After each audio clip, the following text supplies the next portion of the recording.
아버지, 제가 누군지 아세요? 그 순간 나는 알았습니다. 이 낯선 간호사의 눈빛이 왜 이렇게 익숙했는지, 그의 손길이 왜 이렇게 따뜻했는지, 나, 나는 네, 김준호입니다. 아버지, 아들이에요. 나는 40년 전 그 아이를 두고 떠났습니다. 겁이 났습니다. 책임이 무서웠습니다. 그런데 이제 죽음을 앞둔 이 초라한 노인이 된 나를 그 아이가 돌보고 있었습니다. 이것이 운명일까요? 아니면 벌일까요?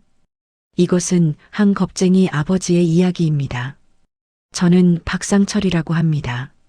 지금은 70이 넘은 노인이지만 이 이야기는 제가 25이던 때부터 시작됩니다. 1978년 그해 봄이었습니다. 저는 서울 변두리 공장에서 일하는 평범한 청년이었습니다. 아침 6시에 일어나 저녁 6시까지 기계 앞에 서 있는 삶. 손에는 늘 기름때가 묻어 있었고 월급은 적었지만 그래도 젊었기에 힘들다는 생각은 하지 않았습니다. 그때 저에게는 여자친구가 있었습니다. 이순애라는 이름의 20세 아가씨였습니다. 같은 동네 만두 공장에서 일하는 순박한 처녀였죠. 작은 키에 까만 눈동자를 가진 웃을 때마다 보조개가 깊게 패이는 그런 여자였습니다. 우리는 사랑했습니다. 아니, 적어도 저는 그렇게 생각했습니다. 상철아, 나 배고파.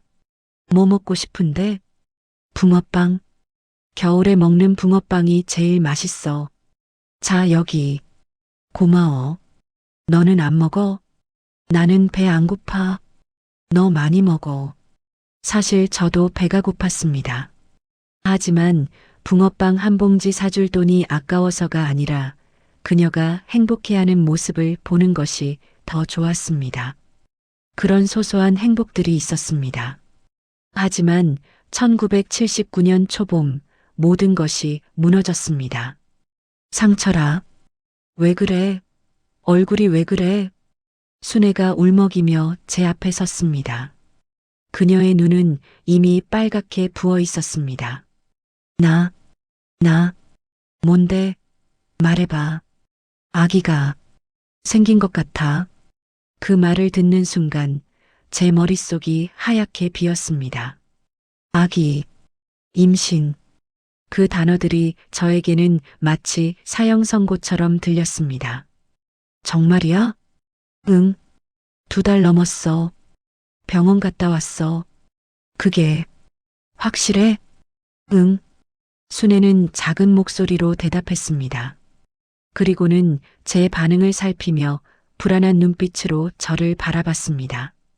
저는 아무 말도 할 수 없었습니다.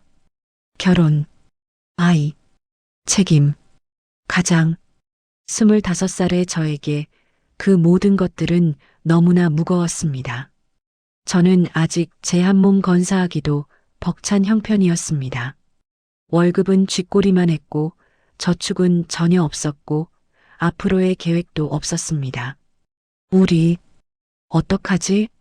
순애가 떨리는 목소리로 물었습니다. 저는 그녀의 손을 잡았습니다. 차갑고 작은 손이었습니다. 걱정하지 마. 내가 책임질게. 그렇게 말했습니다. 하지만 제 목소리는 떨리고 있었습니다. 순애도 느꼈을 겁니다. 이 남자가, 이 겁 많은 청년이 과연 책임을 질 수 있을지. 그날 밤 저는 잠을 이룰 수 없었습니다. 좁은 새방에 누워 천장을 바라보며 생각했습니다. 어떻게 하지? 어떻게 해? 아버지가 될 준비가 되어 있지 않았습니다. 남편이 될 자신도 없었습니다. 한 가정의 기둥이 되어 가족을 먹여 살린다는 것, 그것이 얼마나 무서운 일인지 뼈저리게 느껴졌습니다. 하지만 도망칠 수는 없다고 생각했습니다. 적어도 그때까지는요. 순애와 저는 조촐하게 결혼했습니다. 주례도 없이 하객도 몇 명 없이 그저 법적으로만 부부가 되었습니다. 순애의 부모님은 일찍 돌아가셨고 제 부모님은 시골에 계셨지만 차마 연락드릴 용기가 없었습니다. 이제 우리 셋이서 잘 살아보자. 순애는 배를 쓰다듬으며 말했습니다. 그녀의 배는 이미 불러오기 시작했습니다. 저는 고개를 끄덕였습니다. 하지만 현실은 녹록지 않았습니다. 결혼하고 나니 지출이 배로 늘었습니다. 방세, 식비, 병원비. 순애는 임신 때문에 일을 그만둬야 했고 저 혼자 벌어서는 턱없이 부족했습니다. 밤늦게까지 공장에서 야근을 했습니다. 주말에도 일했습니다. 그래도 돈은 모자랐습니다. 상철아, 오늘은 일찍 왔네? 응, 좀 일찍 끝났어. 배고프지? 밥 차려줄게. 아니야, 됐어. 나 배 안 고파. 거짓말이었습니다. 배는 고팠지만 밥을 적게 먹으면 쌀이 절약된다는 걸 알았습니다. 순애는 임신 중이라 영양가 있는 음식을 먹어야 했습니다. 그래서 저는 제 몫을 줄였습니다. 그렇게 몇 달이 흘렀고 1979년 가을 아이가 태어났습니다. 아들이었습니다. 우리 아들 이름 뭐라고 지을까? 순애가 아기를 안고 물었습니다. 준호, 김준호로 하자. 준수할 준애, 호걸호. 좋아. 준호야, 잘 자라야 해. 김준호. 제 아들의 이름입니다. 처음 아이를 안았을 때의 느낌을 잊을 수 없습니다. 작고 따뜻하고 부드러운 생명체. 제 품에서 숨을 쉬고 있는 작은 존재. 그 순간만큼은 행복했습니다. 이 아이를 위해서라도 열심히 살아야지. 그렇게 다짐했습니다. 하지만 현실은 더 가혹해졌습니다. 아기는 밤낮 없이 울었습니다. 분유가, 기저귀 값이 장난이 아니었습니다. 순애는 산후조리도 제대로 못한 채 아이를 돌봐야 했고 저는 더 많은 돈을 벌기 위해 새벽부터 밤까지 일했습니다. 몸도 마음도 지쳐갔습니다. 그리고 어느 날 저는 깨달았습니다. 나는 이렇게 살 수 없다. 겁쟁이 같은 생각이었습니다. 비겁한 생각이었습니다. 하지만 그 생각이 머릿속에서 떠나지 않았습니다. 상철아, 우유 떨어졌어. 내일 사다 줄 수 있어? 응. 그리고 준호 예방접종 날짜가 다음 주야. 꼭 병원 가야 해. 알았어. 상철아, 너 요즘 안색이 안 좋아. 괜찮아? 괜찮아. 그냥 좀 피곤해서. 거짓말이었습니다. 저는 괜찮지 않았습니다. 매일 밤 악몽을 꾸었습니다. 끝없이 빚더미에 파묻히는 꿈, 아이가 굶주려 우는 꿈, 순애가 병들어 쓰러지는 꿈. 그리고 1980년 초봄, 저는 결정을 내렸습니다. 떠나기로. 비겁한 결정이었습니다. 인간으로서 해서는 안 될 결정이었습니다. 하지만 저는 이미 정신적으로 무너져 있었습니다. 이렇게 살다가는 우리 셋 다 죽는다. 차라리 내가 사라지면 순애가 친정에라도 가서 합리화였습니다. 스스로를 속이는 거짓말이었습니다. 그날 새벽 순애와 준호가 잠든 사이 저는 몇 가지 짐만 챙겨 집을 나섰습니다. 마지막으로 아들을 보았습니다. 요람에서 자고 있는 작은 얼굴, 작은 손, 작은 입술. 미안하다, 준호야. 아빠는 너무 겁이 많아서. 그렇게 속삭이고 저는 문을 닫았습니다. 그리고 달렸습니다. 뒤도 돌아보지 않고 서울역까지 달렸습니다. 가장 먼 곳으로 가는 기차표를 샀습니다. 부산행이었습니다. 기차가 출발하는 순간 저는 울었습니다. 소리 없이 주먹으로 입을 틀어막고 울었습니다. 미안해, 미안해, 미안해. 하지만 저는 돌아가지 않았습니다. 그렇게 저는 비겁한 아버지가 되었습니다. 부산에 도착한 저는 새로운 삶을 시작했습니다. 아니, 시작하려고 했습니다. 이름을 바꾸지는 않았지만 과거를 지우려고 노력했습니다. 서울에 있는 가족에 대해서는 입 밖에 내지 않았습니다. 부두에서 일했습니다. 막노동이었습니다. 아침부터 저녁까지 무거운 짐을 나르고 밤에는 허름한 여관방에서 잠을 잤습니다. 돈은 벌었지만 보내지 않았습니다. 보낼 용기가 없었습니다. 지금 보내봤자 뭐가 달라지겠어. 순애는 이미 나를 원망하고 있을 거야. 또 다시 합리화였습니다. 시간이 흘렀습니다. 한 달, 두 달, 1년. 부산에서의 삶은 고단했지만 그래도 책임이 없어서인지 서울에서보다는 숨쉬기가 편했습니다. 아이러니하게도 가족을 버리고 나니 마음이 가벼워진 것입니다. 하지만 밤만 되면 생각이 났습니다. 준호의 얼굴이 지금쯤 걷고 있을까? 말을 하기 시작했을까? 나를 찾을까? 아빠가 어디 갔냐고. 그럴 때마다 소주를 마셨습니다. 취해서 쓰러질 때까지 마시고 그렇게 기억을 지우려고 했습니다. 하지만 지워지지 않았습니다. 어느 날 부두에서 일하다가 한 남자를 만났습니다. 비슷한 나이의 노동자였는데 점심시간에 도시락을 먹으며 이런 말을 했습니다. 야, 박씨. 나 오늘 집에 가면 딸 생일이야. 그래. 몇 살이 되는데? 5살. 벌써 5살이야.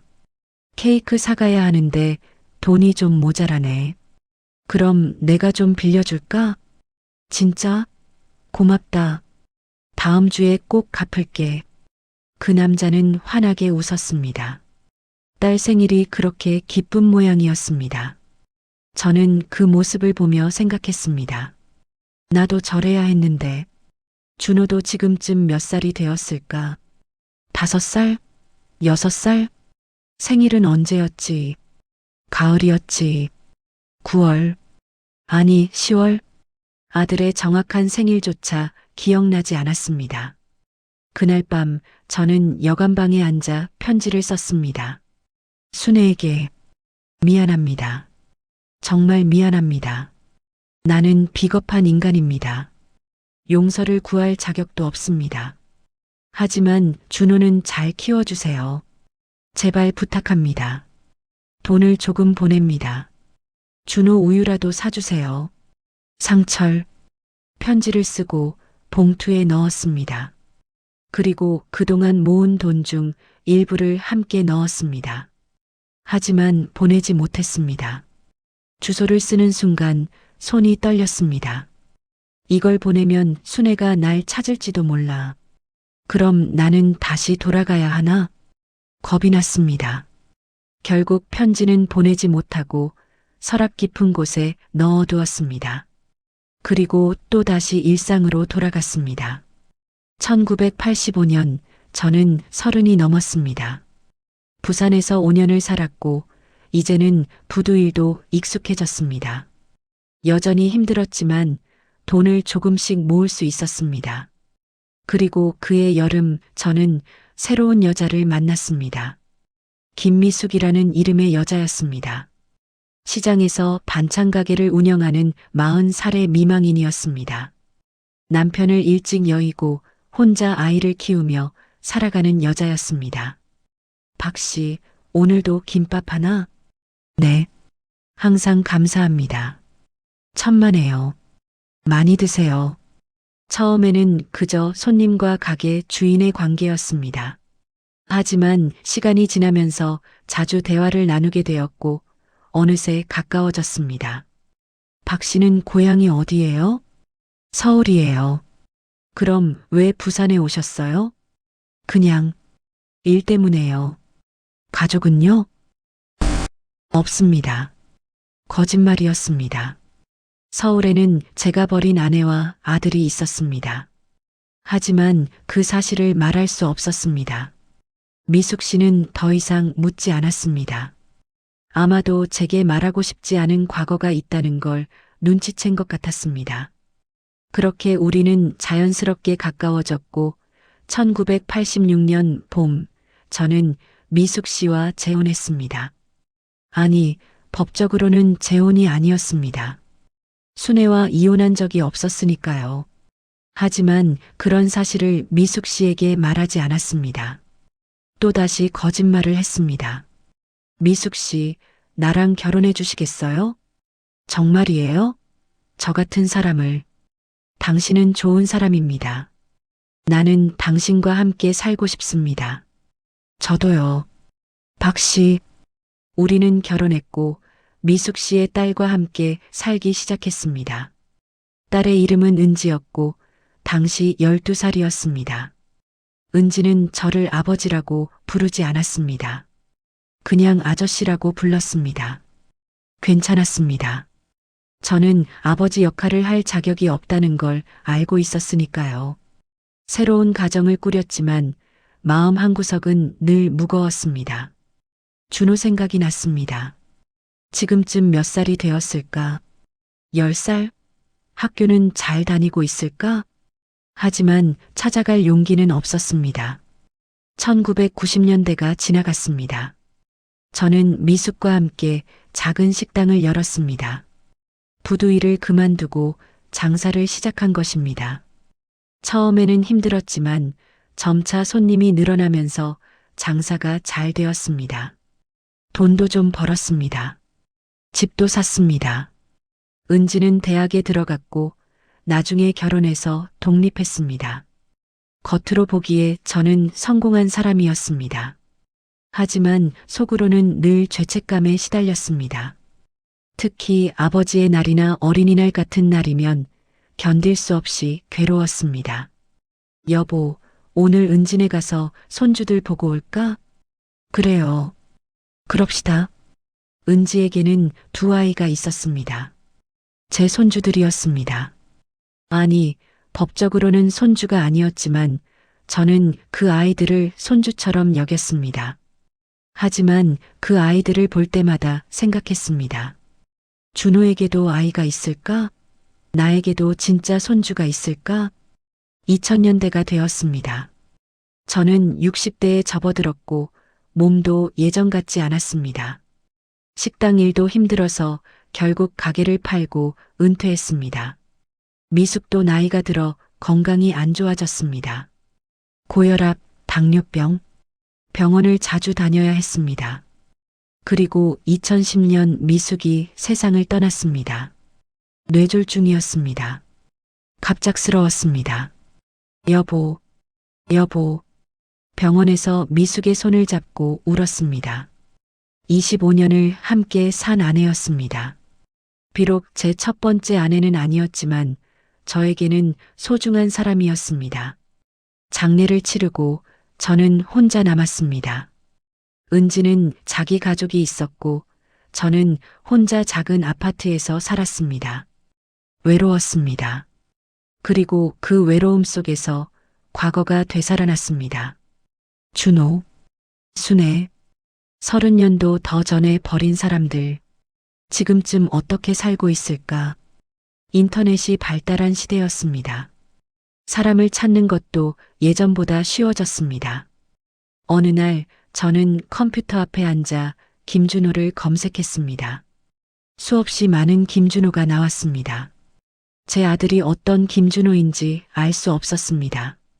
그리고 깨달았습니다. 내가 찾을 자격이 있나? 없었습니다. 저는 자격이 없는 사람이었습니다. 그래서 검색창을 닫았습니다.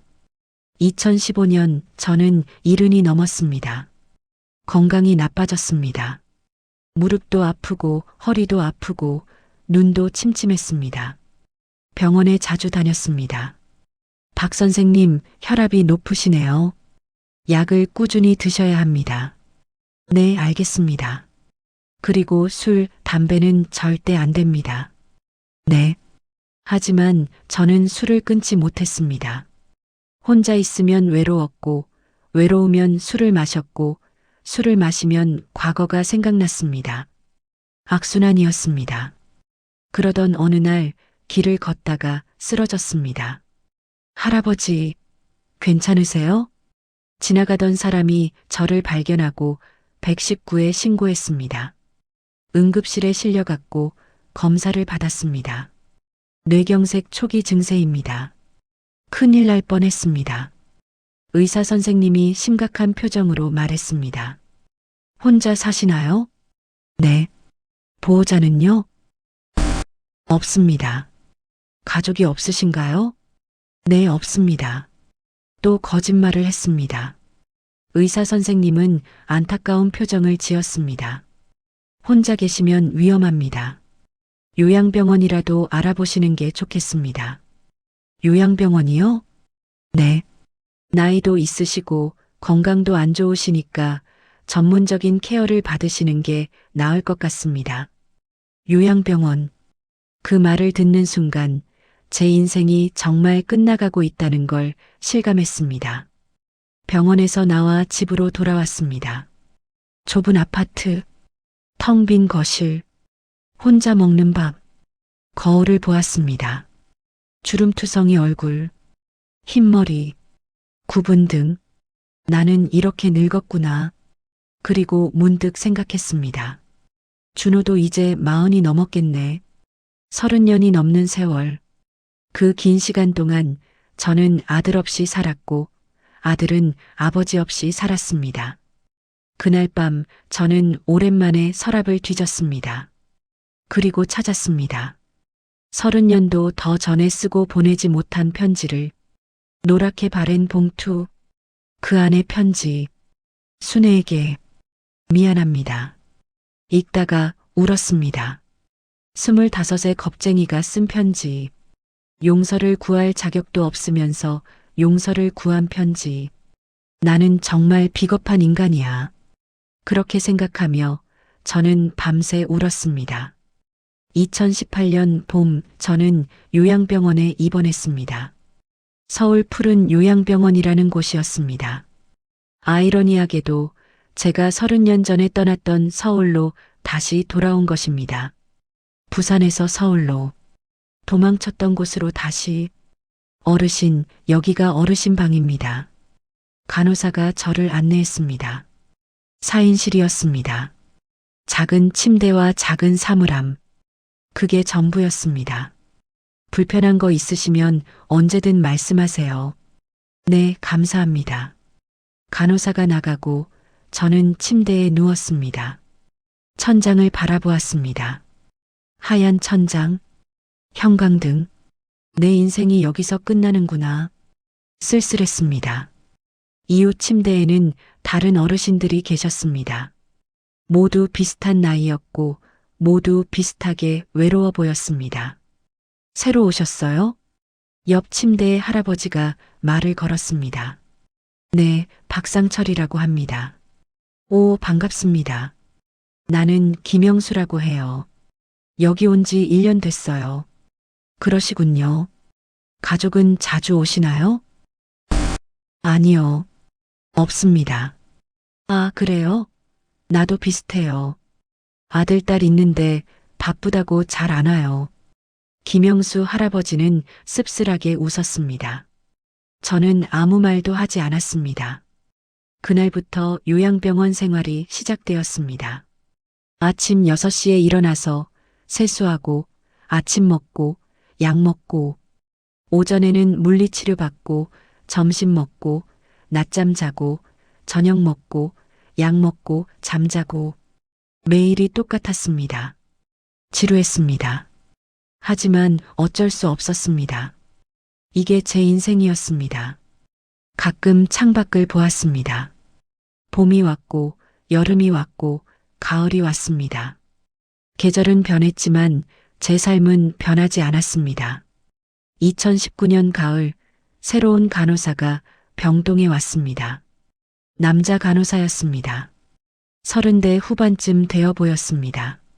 안녕하세요, 어르신들. 저는 오늘부터 이 병동을 담당하게 된 김민준이라고 합니다. 잘 부탁드립니다. 밝은 목소리였습니다. 젊고 건강해 보였습니다. 아, 남자 간호사네. 요즘은 남자들도 간호사 하는구나. 김영수 할아버지가 중얼거렸습니다. 김민준 간호사는 병동을 돌며 어르신들을 돌봤습니다. 친절했습니다. 세심했습니다. 박상철 어르신, 오늘 컨디션은 어떠세요? 괜찮습니다. 혈압 좀 재볼게요. 팔 좀 내주세요. 네. 그는 능숙하게 혈압을 쟀습니다. 그리고 기록했습니다. 혈압이 조금 높으시네요. 약을 드셨나요? 아침에 먹었습니다. 그래도 높네요. 스트레스 받으시는 일이 있으신가요? 아니요. 그럼 오늘은 푹 쉬세요. 제가 저녁에 다시 체크하러 올게요. 네, 감사합니다. 그렇게 김민중 간호사는 제 담당이 되었습니다. 처음에는 별 생각이 없었습니다. 그저 친절한 간호사라고만 생각했습니다. 그런데 며칠이 지나면서 이상한 느낌이 들었습니다. 김민중 간호사가 저를 유독 신경 쓰는 것 같았습니다. 어르신, 오늘 식사는 잘하셨어요? 네. 입맛이 없으신가요? 반찬을 거의 안 드셨네요. 아니, 그냥 배가 안 고파서요. 그래도 드셔야 체력이 유지되죠. 제가 죽 좀 가져올게요. 아니, 괜찮습니다. 아니에요. 금방 갖다 드릴게요. 그리고 정말로 따뜻한 죽을 갖고 왔습니다. 여기요. 천천히 드세요. 감사합니다. 이런 일이 자주 있었습니다. 다른 어르신들보다 저를 더 자주 보살폈습니다. 약 먹는 시간을 꼭 챙겼고, 산책도 함께 나가자고 했고, 이야기도 자주 걸었습니다. 어르신, 고향이 어디세요? 서울입니다. 아, 서울이시구나. 저도 서울 토박이에요. 그래요? 네. 어르신은 서울 어디세요? 옛날 이야기라 잘 기억이 안 나네요. 거짓말이었습니다. 저는 기억하고 있었습니다. 하지만 말하고 싶지 않았습니다. 김민중 간호사는 더 이상 묻지 않았습니다. 하지만 그의 눈빛이 묘했습니다. 뭔가 알고 있는 듯한 눈빛. 시간이 지나면서 저는 김민중 간호사를 볼 때마다 묘한 느낌을 받았습니다. 익숙한 느낌, 어디선가 본 듯한 느낌, 그의 얼굴, 그의 눈빛, 그의 목소리, 특히 그의 눈빛이 자꾸 신경 쓰였습니다. 까만 눈동자, 깊은 눈동자, 어디서 봤지? 하지만 기억나지 않았습니다. 어느 날 김민중 간호사가 제 침대 옆에 앉아 이야기를 나눴습니다. 어르신, 가족이 없으시다고 들었어요. 네. 외로우시겠어요. 뭐? 익숙해졌습니다. 그래도 가족이 있으면 좋잖아요. 그렇겠죠. 어르신한테는 정말 가족이 없으세요? 자식도요? 순간 제 가슴이 철렁했습니다. 왜 이런 질문을 하는 걸까? 왜 그런 걸 물어보시나요? 아, 죄송합니다. 그냥 궁금해서요. 저는 혼자입니다. 가족 없습니다. 네, 알겠습니다. 김민중 간호사는 일어나 나갔습니다. 하지만 그의 뒷모습이 이상했습니다. 어깨가 축 처져 있었습니다. 왜 저런 표정을 지을까? 그날 밤 잠이 오지 않았습니다. 계속 김민준 간호사 생각이 났습니다.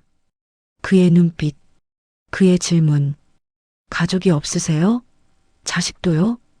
왜 그런 질문을 했을까? 그리고 문득 떠올랐습니다. 그 눈빛, 까만 눈동자, 순애의 눈빛, 제가 사랑했던 여자의 눈빛과 똑같았습니다. 설마, 아니 말도 안 돼. 하지만 일단 그 생각이 들자 떨쳐버릴 수가 없었습니다. 김민준, 나이는 30대 후반, 서울 토박이, 제 아들 준호도 지금 40살 정도였습니다. 서울에서 태어났습니다. 설마 그 아이가, 아니야. 우연의 일치일 뿐이야.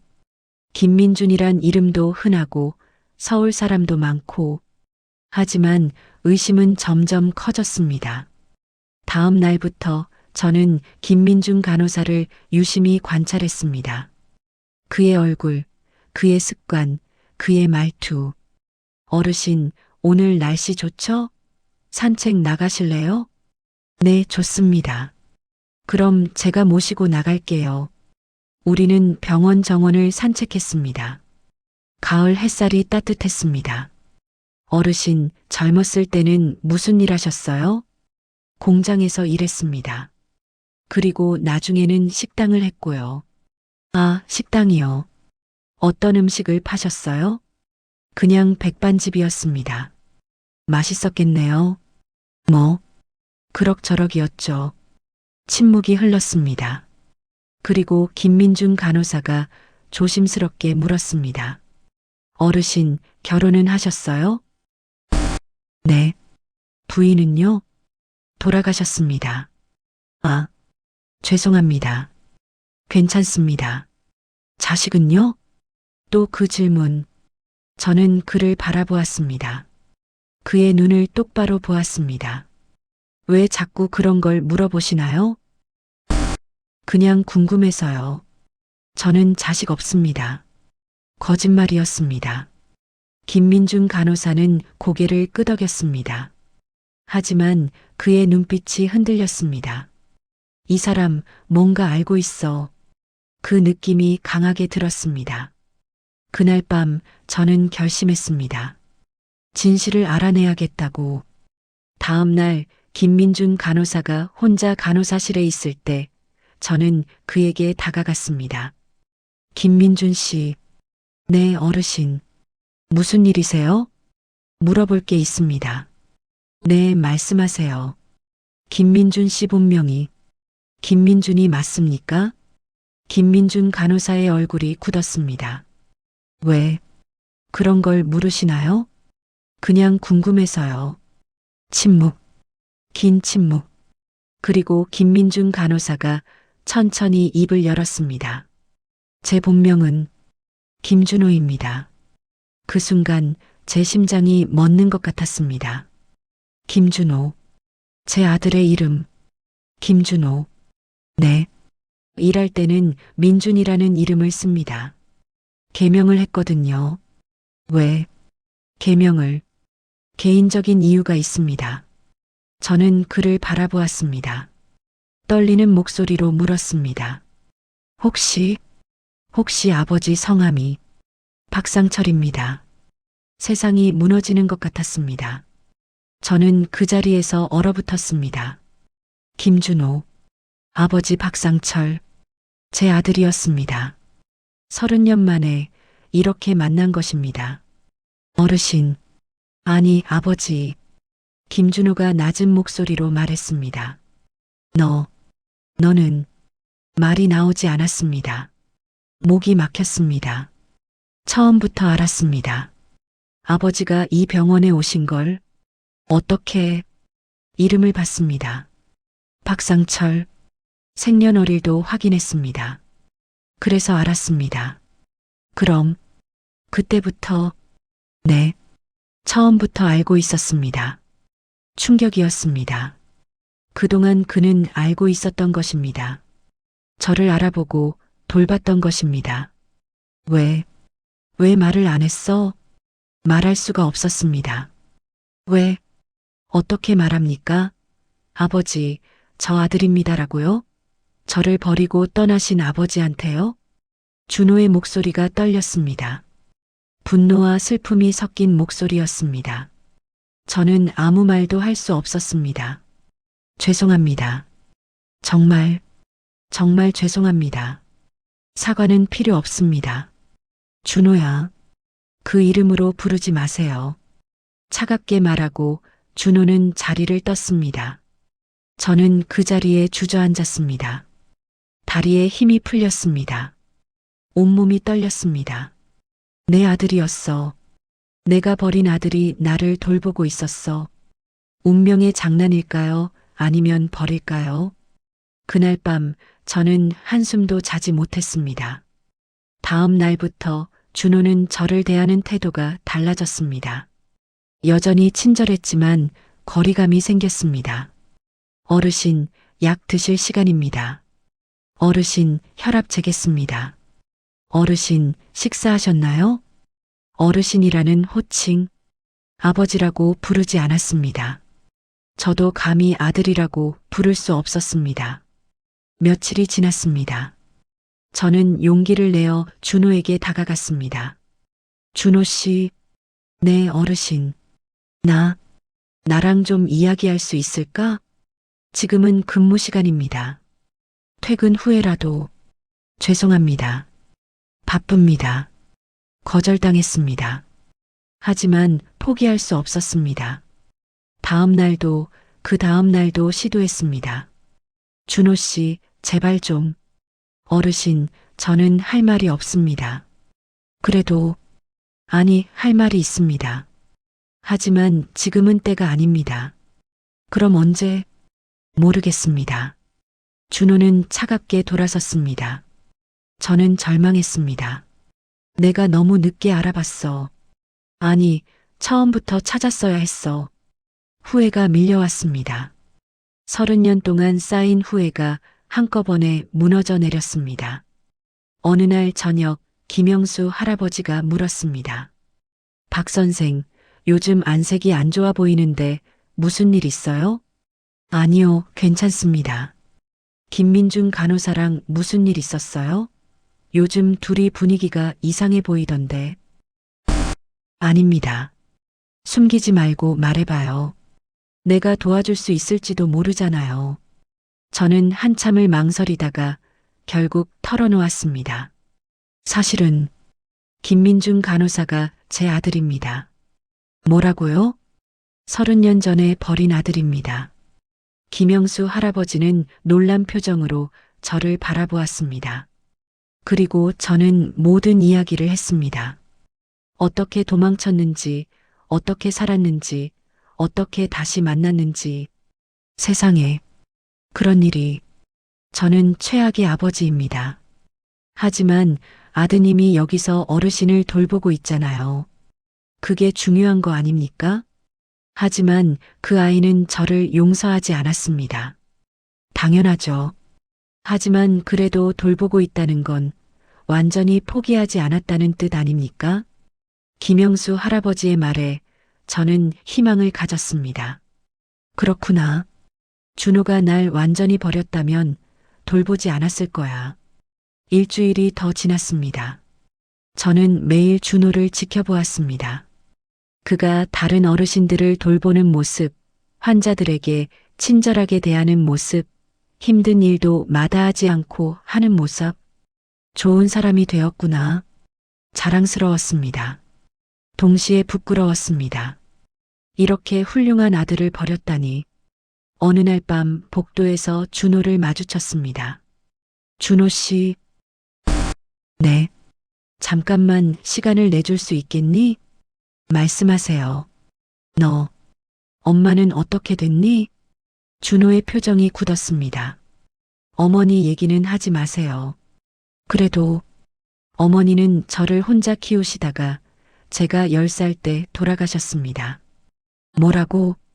충격이었습니다. 순애가 죽었다니. 무슨 병이었니? 과로였습니다.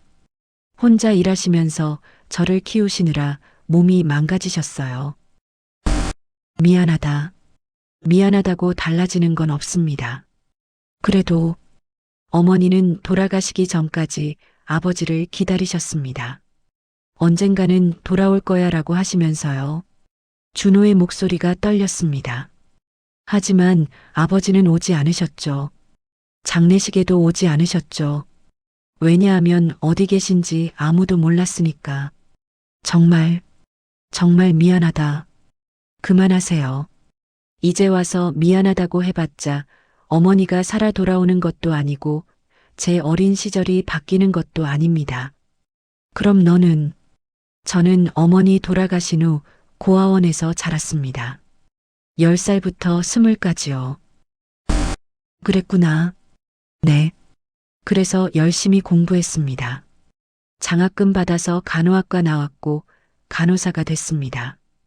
훌륭하게 컸구나. 아버지 덕분이 아닙니다. 제 힘으로 큰 겁니다. 차가운 말이었습니다. 하지만 사실이었습니다. 준호야, 이제 그만 들어가서 쉬세요. 건강 안 좋으시잖아요. 그렇게 말하고 준호는 가버렸습니다. 저는 복도에 서서 한참을 울었습니다. 며칠 후 저는 다시 용기를 냈습니다. 준호야. 네. 하나만 물어보겠다. 넌 왜 나를 돌보니? 그게 제 일이니까요. 하지만 다른 간호사한테 부탁할 수도 있었잖아. 왜 내가 직접 돌봐? 준호는 잠시 침묵했습니다. 그리고 천천히 입을 열었습니다. 솔직히 말하면 처음에는 아버지를 보고 충격받았습니다. 이 세상에서 가장 보고 싶지 않은 사람이 제 앞에 나타났으니까요. 그랬겠지. 하지만 동시에 생각했습니다. 이게 마지막 기회일지도 모른다고. 마지막 기회? 네. 아버지를 용서할 수 있는 마지막 기회. 아니면 원망을 풀어낼 마지막 기회. 그래서 제가 직접 돌보기로 했습니다.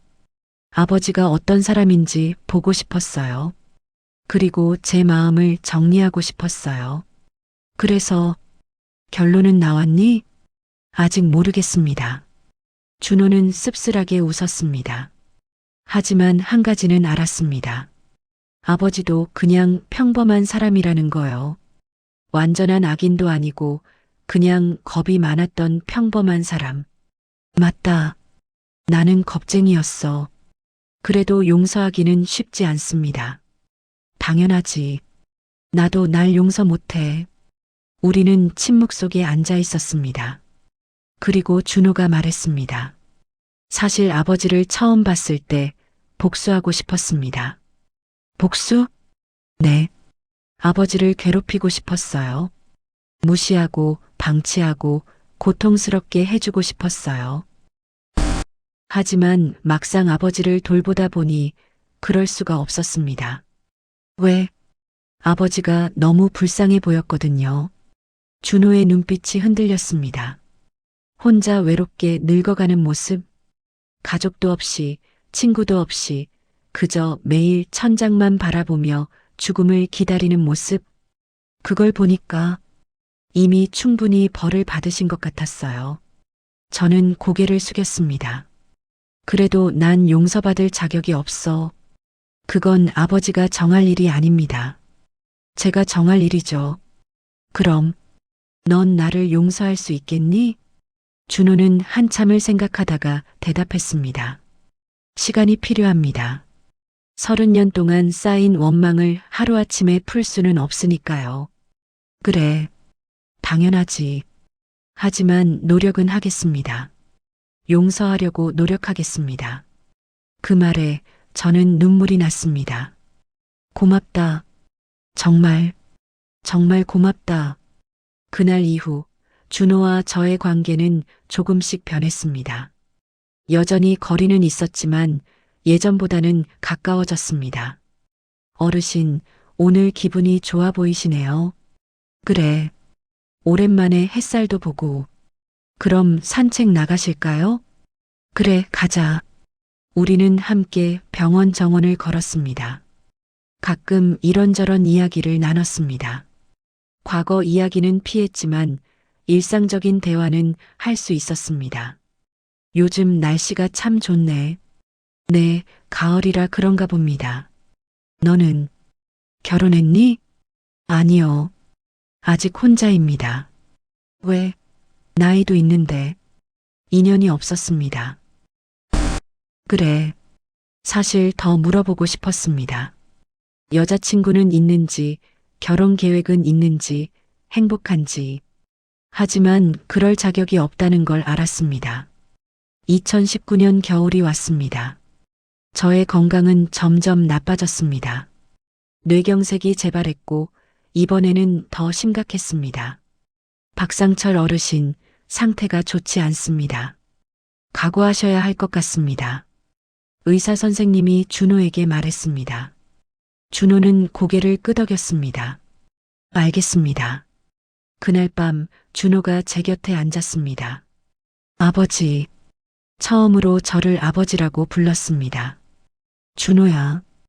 할 말씀 있으시면 지금 하세요. 미안하다. 정말 미안하다. 알고 있습니다. 너와 엄마를 버린 건 내 인생 최대의 잘못이었어. 네. 만약 다시 돌아갈 수 있다면 절대 그런 선택 안 할 거야. 너희와 함께 힘들게라도 살았을 거야. 하지만 돌아갈 수는 없죠. 그래. 돌아갈 수 없지. 침묵이 흘렀습니다. 그리고 준호가 물었습니다. 아버지는 행복하셨습니까? 아니, 단 하루도 행복한 날이 없었어. 왜요? 늘 죄책감에 시달렸거든. 너와 엄마 생각을 하루도 안 한 날이 없었어. 그랬군요. 하지만 그게 무슨 소용이겠니? 생각만 했지, 찾아가지도 않았는데. 네. 그게 제일 원망스러웠습니다. 적어도 찾아오셨으면 좋았을 텐데. 겁이 났어. 너희한테 거부당할까봐. 거부했을 겁니다. 처음에는요. 그래. 그럴 만도 했지. 준호는 한참을 생각하다가 말했습니다. 아버지. 응. 저도 미안합니다. 뭐가? 처음에 아버지를 봤을 때 나쁜 감정이 많았습니다. 복수하고 싶기도 했고, 괴롭히고 싶기도 했고, 당연하지. 하지만 지금은 조금 다릅니다. 아버지도 그냥 연약한 인간이었다는 걸 알게 됐습니다. 완벽한 악인도 아니고 그저 겁이 많아서 도망친 평범한 사람. 그리고 평생 후회하며 산 사람. 맞아. 나는 평생 후회했어. 그 후회가 진심이라는 걸 이제 믿습니다. 준호의 눈에 눈물이 맺혔습니다. 그래서 용서하겠습니다. 뭐라고? 용서하겠습니다, 아버지. 그 말을 듣는 순간 저는 울음을 터뜨렸습니다. 고맙다. 정말 고맙다. 하지만 잊지는 않을 겁니다. 어머니가 겪으신 고통, 제가 겪은 외로움. 그건 잊을 수 없습니다. 그래, 잊지 마. 잊으면 안 돼. 하지만 용서는 하겠습니다. 아버지도 충분히 고통받으셨으니까.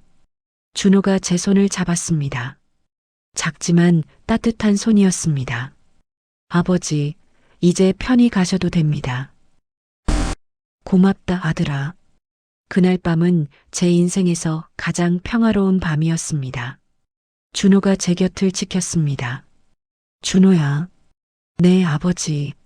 내 엄마 얘기 좀 해줄래? 어머니요? 응. 나는 엄마가 어떻게 살았는지 모르거든.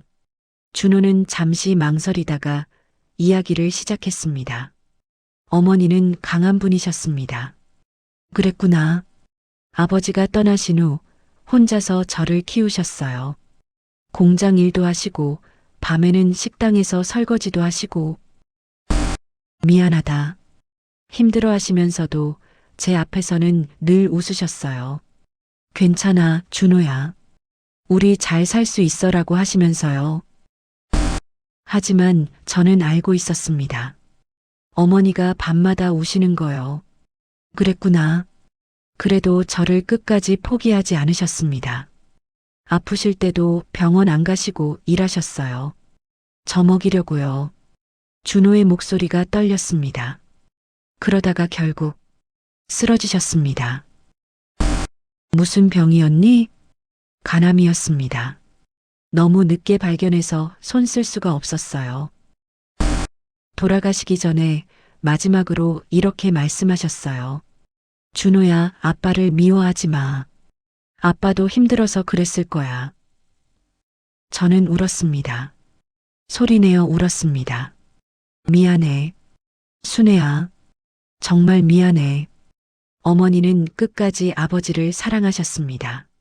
나는 그럴 자격이 없는데, 그래도 어머니는 사랑하셨어요. 그게 어머니였습니다. 준호도 눈물을 흘렸습니다.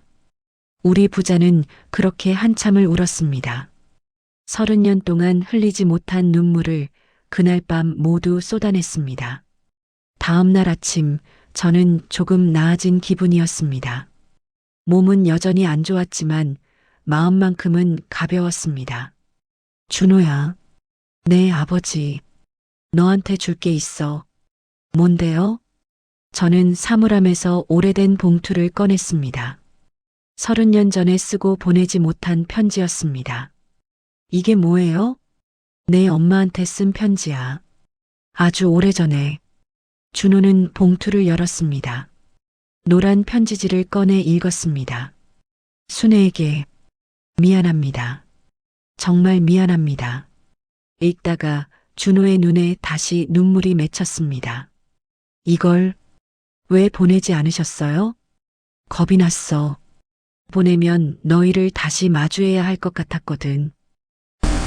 비겁했지. 끝까지 비겁한 인간이었어. 준호는 편지를 다시 봉투에 넣었습니다. 이거 제가 가져도 될까요? 그럼 내 거야. 감사합니다. 준호가 편지를 품에 넣었습니다. 어머니 산소에 갖다 드리겠습니다. 그래.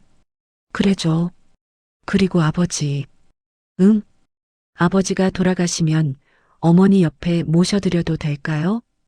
그 말에 저는 놀랐습니다. 그래도 되겠니? 네. 어머니도 그걸 원하셨을 거예요. 고맙다. 정말 고맙다. 천만에요. 이제는 우리 가족이니까요. 가족. 그 단어가 이렇게 따뜻한 줄 몰랐습니다. 준호야. 네. 너를 자랑스럽게 생각한다.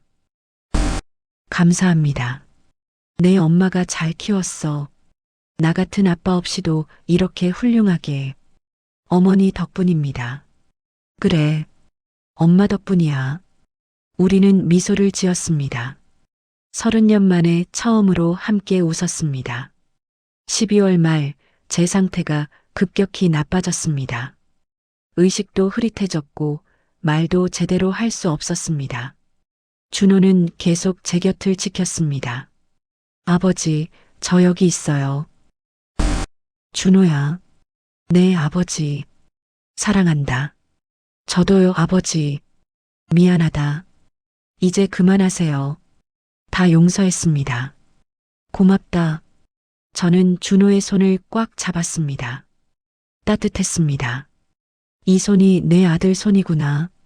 이렇게 따뜻한 손을 가진 아들을 버렸구나. 정말 바보 같은 인생이었어. 하지만 후회는 하지 않았습니다. 아니, 후회는 있었지만 원망은 없었습니다. 마지막에 준호를 만났으니까요. 마지막에 용서를 받았으니까요. 준호야, 내 아버지, 행복하게 살아라. 내 아버지, 사랑하는 사람, 만나고, 네, 절대 도망치지 말고, 네, 알겠습니다. 약속? 약속합니다. 저는 미소를 지었습니다. 그리고 천천히 눈을 감았습니다. 마지막으로 준호의 목소리가 들렸습니다. 아버지, 사랑합니다. 편히 가세요.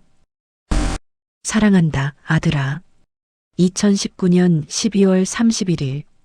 저 박상철은 70살의 나이로 세상을 떠났습니다. 아들의 손을 잡고 장례식은 조촐했습니다. 준호와 몇몇 병원 관계자들만 참석했습니다. 고인의 명복을 빕니다. 감사합니다.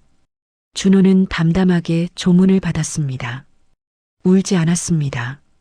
이미 다 울었기 때문입니다. 장례를 치르고 준호는 약속대로 저를 순애 옆에 묻었습니다. 어머니, 아버지 모셔왔습니다.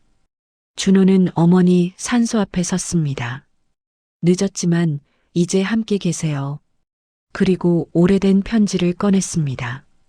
어머니, 아버지가 쓰신 편지예요. 30년 전에 쓰셨대요. 편지를 펼쳐 읽었습니다. 순애에게 미안합니다. 정말 미안합니다. 나는 비겁한 인간입니다. 용서를 구할 자격도 없습니다. 하지만 준호는 잘 키워주세요. 제발 부탁합니다. 읽다가 준호의 눈에 눈물이 났습니다. 어머니, 아버지는 평생 후회하셨대요. 그리고 마지막에 어머니를 사랑한다고 하셨어요. 저도 용서했습니다. 아버지를. 바람이 불었습니다. 따뜻한 바람이었습니다. 어머니, 이제 아버지 용서해 주세요. 그리고 편히 쉬세요. 둘 다. 준호는 편지를 산소 앞에 놓았습니다. 그리고 저를 올렸습니다. 안녕히 계세요, 어머니. 아버지. 집으로 돌아오는 길. 준호는 하늘을 바라보았습니다. 맑은 하늘이었습니다. 아버지, 편히 가셨을까? 어머니를 만나셨을까? 이제 둘이 함께 행복하실까? 알 수 없었습니다. 하지만 그러길 바랐습니다. 준호는 주머니에서 무언가를 꺼냈습니다. 아버지가 마지막 날 건네준 작은 메모지였습니다. 준호에게 너를 처음 안았을 때가 기억난다. 작고 따뜻한 아기였지. 그때 생각했어. 이 아이를 위해 열심히 살아야지. 하지만 나는 그 약속을 지키지 못했어. 도망쳤지. 평생 후회하며 살았어. 하지만 마지막에 너를 만나서 정말 다행이야. 용서해줘서 고마워. 너는 훌륭한 사람이 되었어. 내 엄마 덕분이지. 행복하게 살아라, 아들아. 사랑한다. 아빠가. 준호는 메모지를 가슴에 품었습니다. 그리고 걸었습니다. 앞으로 새로운 내일을 향해. 이제 준호에게는 더 이상 원망이 없었습니다. 용서했으니까요. 그리고 그 용서가 준호 자신도 자유롭게 만들었습니다. 아버지, 저도 행복하게 살겠습니다. 약속하신 대로 도망치지 않고 살겠습니다. 사랑하는 사람을 만나면 끝까지 책임지겠습니다. 그게 제가 아버지한테 배운 마지막 교훈입니다. 준호는 미소를 지었습니다. 쓸쓸하지만 따뜻한 미소였습니다. 2020년 새해가 밝았습니다. 새로운 시작이었습니다. 아버지 없는 첫 해였지만 준호는 괜찮았습니다. 이제는 평화로웠으니까요. 이 이야기는 한 겁쟁이 아버지와 그를 용서한 아들의 이야기입니다. 완벽한 해피엔딩은 아닙니다. 30년의 시간은 돌아오지 않고 순애는 다시 살아날 수 없고 준호의 외로웠던 어린 시절도 바뀌지 않습니다. 하지만 용서는 있었습니다. 그리고 그 용서가 두 사람을 자유롭게 만들었습니다. 인생에서 가장 어려운 일 중 하나가 용서입니다. 특히 가장 가까운 사람을 용서하는 것은 하지만 용서는 상대방을 위한 것이 아닙니다. 자기 자신을 위한 것입니다. 원망을 내려놓고 평화를 찾는 것. 그게 진정한 용서입니다. 박상철은 최악의 아버지였습니다. 하지만 마지막에 후회했고 사과했고 용서받았습니다. 그래서 평화롭게 떠날 수 있었습니다. 김준호는 버려진 아들이었습니다. 하지만 원망을 내려놓고 용서했고 자유로워졌습니다. 그래서 새로운 삶을 시작할 수 있었습니다. 우리 모두에게는 용서해야 할 누군가가 있습니다. 혹은 용서받아야 할 누군가가 있습니다. 너무 늦기 전에 말합시다. 미안하다고, 용서한다고, 그리고 평화를 찾읍시다. 그게 이 이야기가 전하고 싶은 메시지입니다. 읽어주셔서 감사합니다.